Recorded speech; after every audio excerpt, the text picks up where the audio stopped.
السلام علیکم جی، میں آپ کے لیکچرر حنا سہرش امید کرتی ہوں آپ سب خیریت سے ہوں گے۔ اللہ آپ سب کو اپنی حفظ و امان میں رکھے، ماہ سیام کے روزے ہمیں خیر و عافیت کے نصیب ہوں اور یہ مقبول بھی ہوں، اللہ کے حضور قبول بھی ہوں، آمین یا رب العالمین۔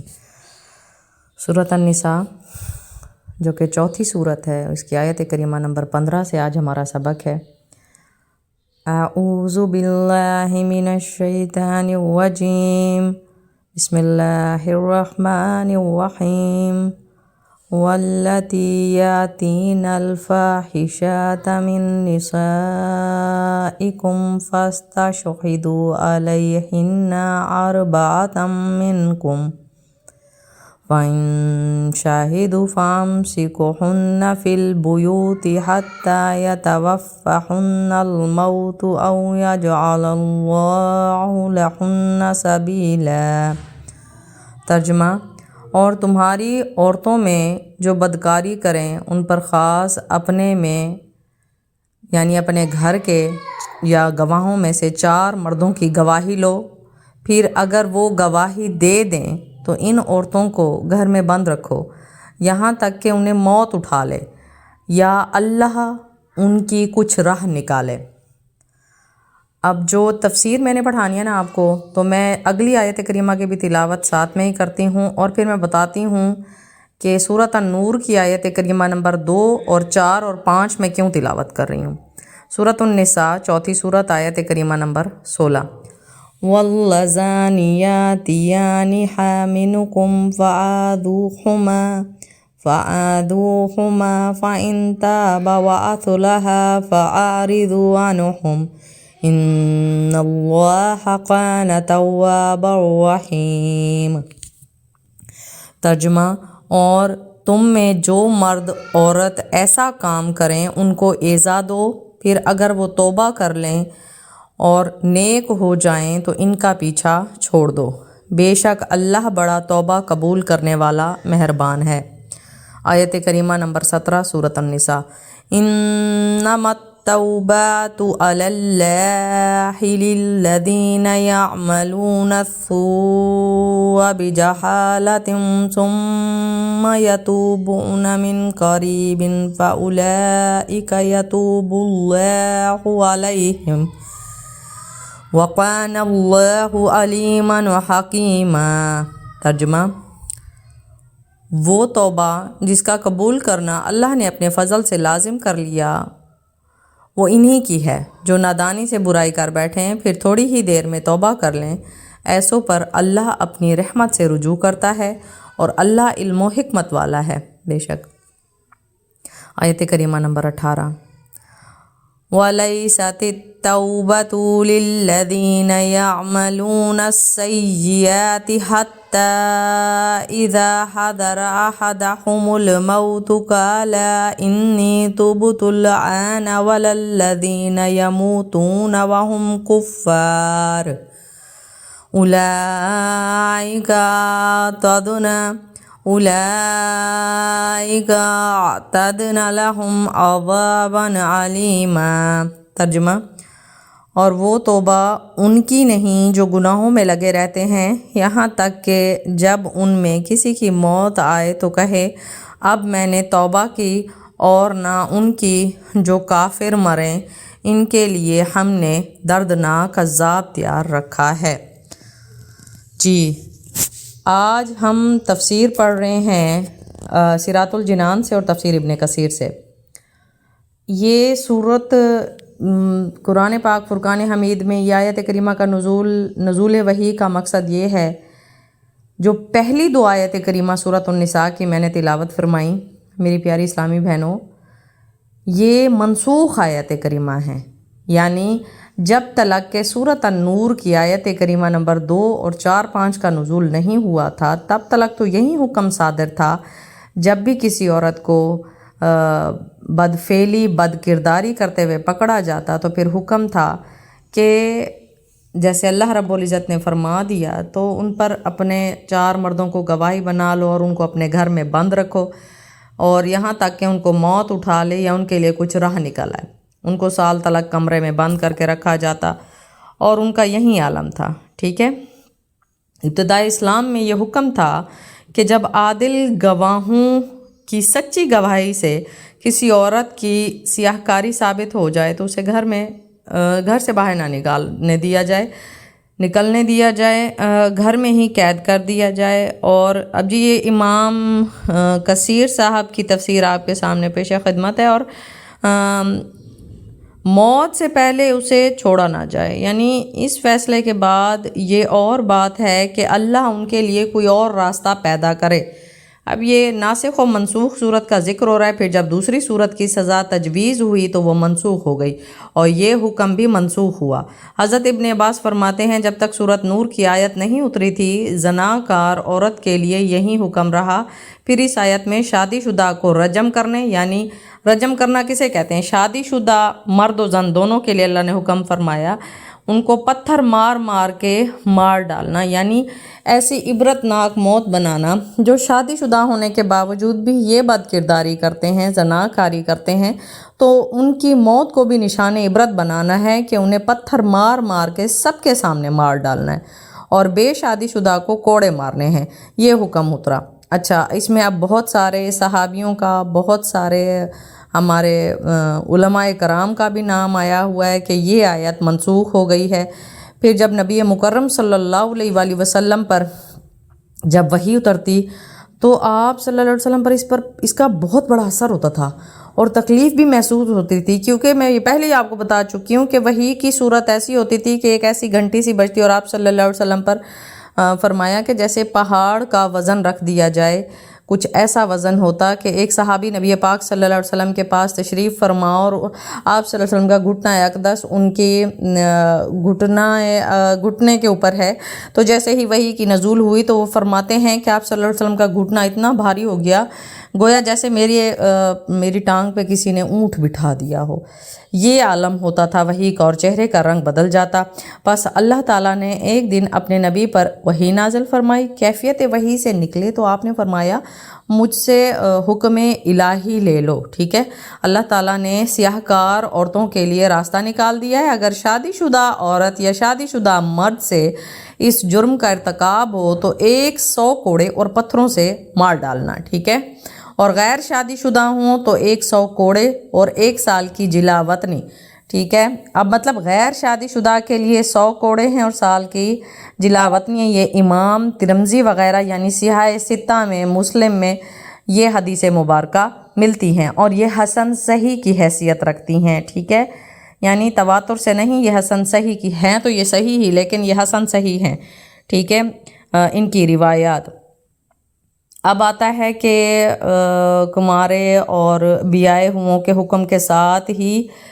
یہ بھی ہے کہ دونوں اگر بوڑھے ہوں تو انہیں رجم کر دیا جائے، لیکن یہ حدیث بھی غریب ہی ہے۔ حضرت طبرانی فرماتے ہیں سورۃ النساء کے اترنے کے بعد اب روک رکھنے کا یعنی عورتوں کو گھروں میں قید رکھنے کا حکم نہیں رہا۔ اب ان کا کیا کرنا ہے؟ شادی شدہ زانی ہے تو ان کو کوڑے لگائے جائیں اور رجم کیا جائے گا، جمہور کا بھی یہی حکم ہے۔ لیکن اکثر حکم یہ بھی آیا، مطلب جیسے یہ حکم اترانا کہ ان کو آپ نے رجم کرنا ہے، ان کو پتھر مار مار کے ایسی سزا دینی ہے جو شادی شدہ زانی ہو، اس کی بد کرداری اگر ثابت ہو جائے تو اس کو نبی مکرم صلی اللہ علیہ وآلہ وسلم کی ذات نے مطلب کوڑے بھی لگائے اور پھر ان کو یہ دردناک سزا بھی دی گئی، اور یہاں پر ان زانیوں کے نام بھی آتے ہیں جن کو نبی پاک صلی اللہ علیہ وسلم نے رجم بھی کروایا۔ حضرت ماعز ہیں نبی پاک صلی اللہ علیہ وسلم کے صحابیوں میں سے یہ، اور غامدیہ عورت ہے، اس کا نام غامدیہ ہے، اس کو رجم کیا نبی پاک صلی اللہ علیہ وسلم نے، لیکن ان کو رجم کرتے ہوئے آپ صلی اللہ علیہ وسلم نے کوڑے نہیں مارے، تو جس پر رجم کا حکم صادر ہو گیا تو بس اس کو کوڑے نہیں مارنے، نبی پاک صلی اللہ علیہ وسلم کی ذات ببرکات ہے، یہ بھی ثابت ہے۔ اچھا، اب بہت ساری صحیح حدیثوں میں یہ حکم بھی ملتا ہے کہ نبی پاک صلی اللہ علیہ وسلم فرماتے ہیں جسے تم لوتی فعل کہتے ہو یا لوتی فعل کرتے دیکھو، یعنی حضرت لوط علیہ السلام کی قوم سے جو گناہ ہوئے وہ فعل اگر تم کرتے دیکھے تو فاعل اور مفعول دونوں کو قتل کر ڈالو، ہاں اگر یہ دونوں باز آ جائیں، بصورت دیگر، دیکھیں یہ بھی حکم آ رہا ہے اگر یہ دونوں باز آ جائیں، اپنی بدکاری سے توبہ کریں، اپنے اعمال کی اصلاح کر لیں اور ٹھیک ٹھاک ہو جائیں تو اب ان کے ساتھ درست کلامی اور سختی سے پیش نہ آؤ۔ یعنی یہ ایسا عمل ہے، اللہ جس کو توبہ اور ہدایت دے دے تو وہ سیدھے راستے پر آ بھی سکتا ہے، اور جب کوئی سیدھے راستے پر آ جائے تو اس کو بار بار اس کا ماضی نہ یاد دلایا جائے۔ یہ وہی بات آ گئی کہ نبی پاک صلی اللہ علیہ وسلم نے فرمایا تم نے کسی کی اصلاح اگر سب کے سامنے کی تو گویا تم نے اس کو برباد کر دیا، ٹھیک ہے۔ بار بار آپ کسی کو یہ جتا رہے ہو کہ ہاں پہلے تم ایسے تھے ویسے تھے، اب بڑے تم پارسا بن گئے ہو، یہ بہت گناہ کا عمل ہے جسے اللہ نے ہدایت دے دی۔ یہی حکم اللہ رب العزت نے قرآن پاک فرقان حمید سورۃ الحجرات بھی ہم پہلے سے پڑھ چکے ہوئے ہیں، اس میں اللہ رب العزت نے یہی حکم فرمایا ہے کہ عین ممکن ہے جس کے بارے میں تم بد کلامی کر رہے ہو، پیچھے سے بیٹھ کے غیبتیں کر رہے ہو ان کی،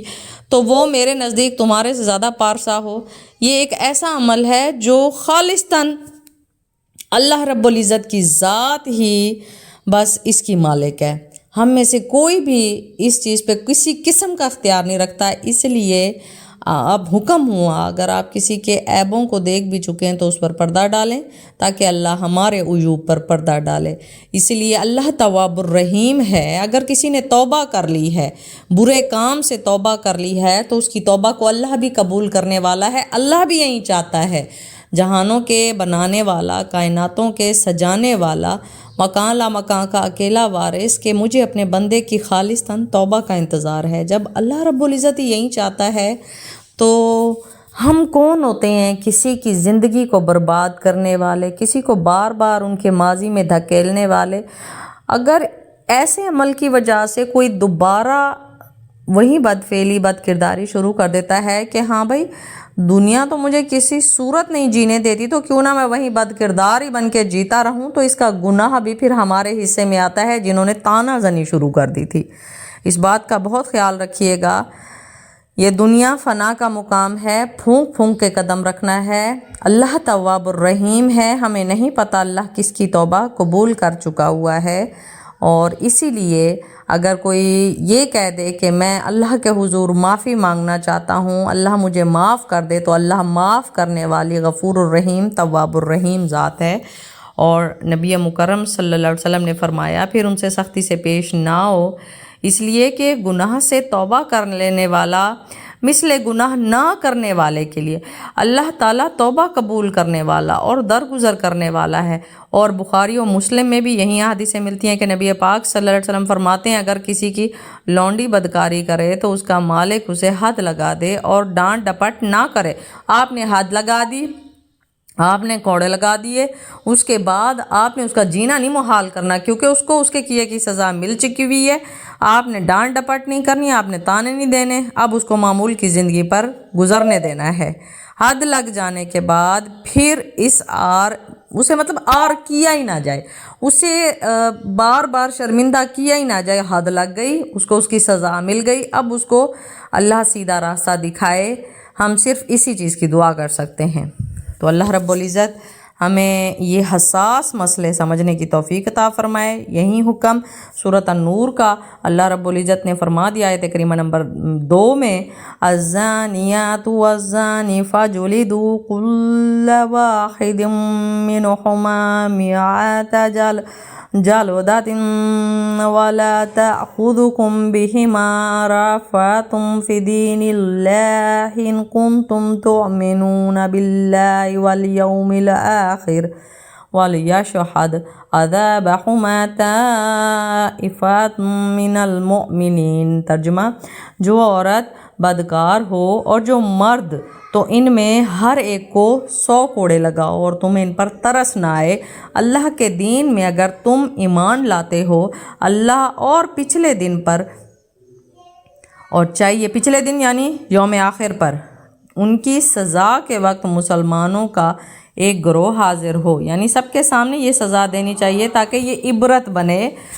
دیکھنے والوں کے لیے بھی کہ ہمیں ایسا کوئی کام نہیں کرنا، اس کی حد کتنی تکلیف دہ ہے۔ آگے اللہ رب العزت آیت کریمہ نمبر 4 اور 5 میں فرماتا ہے وَالَّذِينَ يَرْمُونَ الْمُحْصَنَاتِ ثُمَّ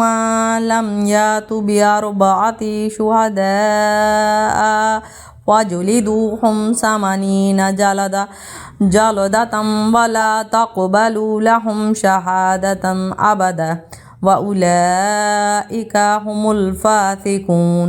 إِلَّا الَّذِينَ تَابُوا مِن بَعْدِ ذَلِكَ وَأَصْلَحُوا فَإِنَّ اللَّهَ غَفُورٌ رَحِيمٌ۔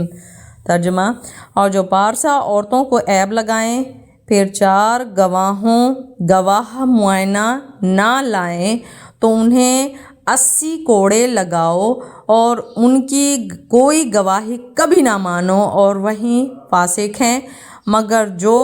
اس کے بعد توبہ کر لیں اور سنور جائیں تو بے شک اللہ بخشنے والا مہربان ہے۔ تو میں امید کرتی ہوں آپ کو اس سبق کی سمجھ آ چکی بھی ہوگی انشاءاللہ العظیم، اور ہم لوگ سورۃ النساء جو کہ قرآن پاک فرقان حمید کی 4تھی سورت ہے، اس کی 18 آیات تک کمپلیٹ کر چکے ہوئے ہیں۔ اور سب سے پہلے وراثت کا حکم آیا، حضرت عمر فاروق کی یہ روایت میں آپ کے سامنے پیش کرتی ہوں جو نبی مکرم صلی اللہ علیہ وسلم سے انہوں نے نقل فرمایا کہ اپنے گھروں میں سورۃ البقرہ اور سورۃ آل عمران کی ضرور تلاوت کیا کریں، اسے حفظ کریں،